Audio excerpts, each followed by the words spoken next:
Hi, and the topic LSTM. LSTM was developed to deal with the vanishing gradient problems that can be encountered when training traditional recurrent neural network.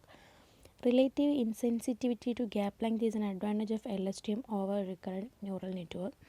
Long time lag in certain problems are bridged using LSTM, but they also handle noise, distributed representations, and continuous values with LSTM. There is no need to keep a finite number of states from beforehand as required in the hidden Markov model. LST എന്ന് വെച്ചാൽ ഒരു long short term മെമ്മറിയാണ്. ഇത് recurrent neural നെറ്റ്വർക്കിൻ്റെ എക്സ്റ്റൻഷനാണ്. Recurrent neural network എന്ന് വെച്ചാൽ natural ലാംഗ്വേജിനൊക്കെ speech recognition വേണ്ടിയിട്ട് കോമൺ ആയിട്ട് യൂസ് ചെയ്യുന്നതാണ്.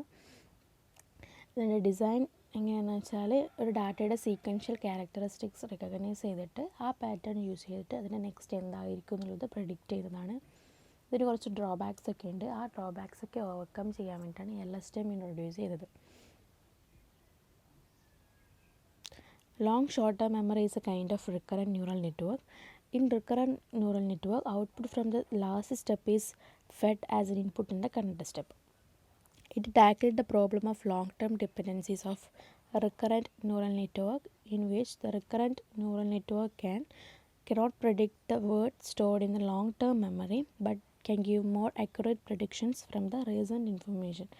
As the gap length increases, a recurrent neural network does not give efficient performance. LSTM can by default retain the information for a long period of time. ഈ gap ലെങ്ത്തിൻ്റെ relative insensitivity എന്നത് LSTMൻ്റെ ഒരു advantage ആണ്. Recurrent neural നെറ്റ്വർക്കിനകത്ത് current സ്റ്റേറ്റിൻ്റെ input എന്ന് പറയുന്നത് തൊട്ട് മുന്നിലെ സ്റ്റേറ്റിൻ്റെ ഔട്ട്പുട്ടായിരിക്കും. അതുകൊണ്ട് തന്നെ റിക്കറൻറ്റ് ന്യൂറൽ നെറ്റ്വർക്കിന് റീസൺ ഇൻഫർമേഷനിൽ നിന്ന് ഒരു ആക്യുറേറ്റ് പ്രൊഡിക്ഷൻ നടത്താൻ വേണ്ടി പറ്റും. പക്ഷേ ലോങ് ടേം മെമ്മറിയിൽ സ്റ്റോർ ചെയ്ത വേർഡിനാണെങ്കിൽ ഒരു അക്യുറേറ്റ് ആയിട്ടുള്ള പ്രൊഡിക്ഷൻ നടത്താൻ വേണ്ടി പറ്റില്ല. എന്ന് വെച്ചാൽ നമ്മൾ ഗ്യാപ്പ് ലെങ്ത്ത് ഇൻക്രീസ് ചെയ്യുന്നതിനനുസരിച്ച് നെറ്റ്വർക്കിൻ്റെ പെർഫോമൻസിൻ്റെ എഫിഷ്യൻസി കുറയും. അവിടെയാണ് നമ്മൾ LSTM യൂസ് ചെയ്യുന്നത്. ലോങ് പീരീഡ് ആയാലും നല്ല പെർഫോമൻസ് ആയിരിക്കും.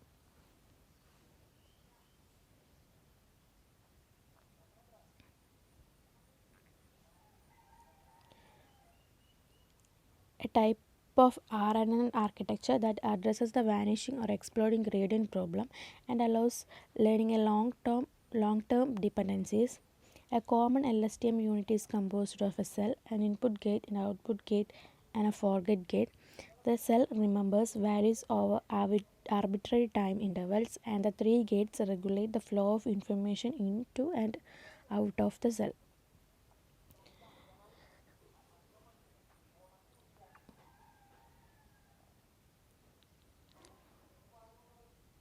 ഈ LSTM യൂണിറ്റിനകത്ത് 3 ഗേറ്റ്സ് ഉണ്ടാവും. ഒരു മെമ്മറി സെല്ലുണ്ടാവും. ഗേറ്റ് എന്ന് വെച്ചാൽ ഈ സ്ട്രക്ചറിൽ കാണാം. Input gate, output gate and forget gate, പിന്നെ ഒരു memory cell. LSTM memory cell എന്ന് വെച്ചാൽ ഇതാണ്.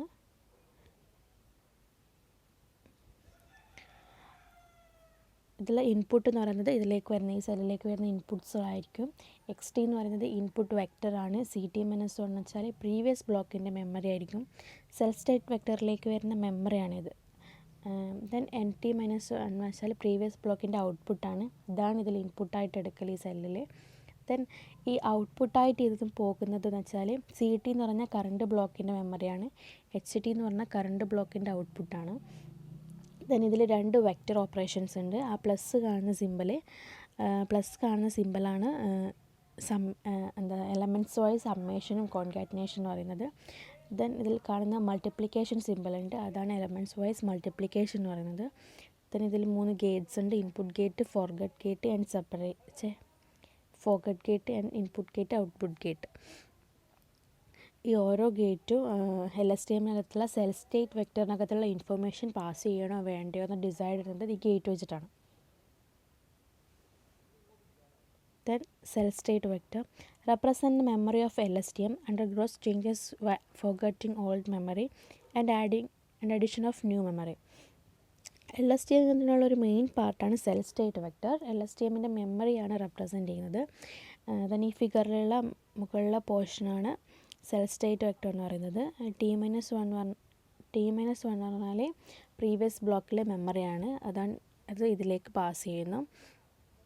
തന്നെ ഈ മെമ്മറിയിൽ നമുക്ക് 3 ഗേറ്റ്സ് വെച്ചിട്ട് ഓർഡർ ചെയ്യാൻ വേണ്ടി പറ്റും. അതെന്ന് വെച്ചാൽ ഫോർഗെറ്റ് ഗേറ്റ് വെച്ചിട്ട് മെമ്മറി ഫോർഗെറ്റ് അടിക്കാനും ഒഴിവാക്കാനും പറ്റും. തന്നെ ഇൻപുട്ട് ഗേറ്റ് വെച്ചിട്ട് എക്സ്ട്രാ ആഡ് ചെയ്യാൻ വേണ്ടി പറ്റും. Then Gates sigmoid neural net layer followed by point-wise multiplication operator. Gates control the flow of information to or from the memory. Gates are controlled by a concatenation of output from the previous time step and current input and optional the cell state vector. 3 Gates ആണുള്ളത്. ഗേറ്റിൻ്റെ സിമ്പിളാണ് ഈ ഫിഗറിലുള്ളത്. ഗേറ്റിൻ്റെ purpose എന്താണെന്ന് വെച്ചാൽ മെമ്മറീസിനകത്തുള്ള ഇൻഫോർമേഷൻ്റെ flow control ചെയ്യാൻ വേണ്ടിയിട്ടാണ് ഇവിടെ ഗേറ്റ് യൂസ് ചെയ്യുന്നത്. ഫോർഗെറ്റ് അടിക്കാനും ഇൻപുട്ട് ചെയ്യാനും ഒക്കെയാണ് ഗേറ്റ് യൂസ് ചെയ്യുന്നത്. Next forget gate controls what information to throw away from the memory. Forget gate വെച്ചാൽ കറൻ്റ്ലി സെൽ സ്റ്റേറ്റിന് ആവശ്യമില്ലാത്ത ഇൻഫർമേഷൻസൊക്കെ റിമൂവ് ചെയ്യാൻ വേണ്ടിയിട്ടാണ് ഫോർഗെറ്റ് ഗേറ്റ് യൂസ് ചെയ്യുന്നത്.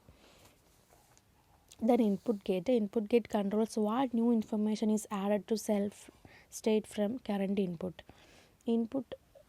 യൂസ്ഫുൾ ഇപ്പം ഇൻപുട്ട് ഗേറ്റ് ചെയ്യുന്നത് വെച്ചാൽ യൂസ്ഫുൾ ആയിട്ടുള്ള ഇൻഫർമേഷൻസ് സെൽ സ്റ്റേറ്റിനകത്ത് ആഡ് ചെയ്യാൻ വേണ്ടിയിട്ടാണ് ഇൻപുട്ട് ഗേറ്റ് യൂസ് ചെയ്യുന്നത്. Then output gate conditionally decides what to output from the memory. Output gate ചെയ്യുന്നത് കറണ്ട് സ്റ്റേറ്റിലെ വേണ്ട ഇൻഫർമേഷൻസിനൊക്കെ എക്സ്ട്രാക്റ്റ് ചെയ്യാൻ വേണ്ടിയിട്ടാണ് ഔട്ട്പുട്ട് ഗേറ്റ് ഇവിടെ യൂസ് ചെയ്യുന്നത്. Then some of the applications of LSTM include language modeling, machine translation, image captioning, handwrite generations, question answering, chatbots. Thank you.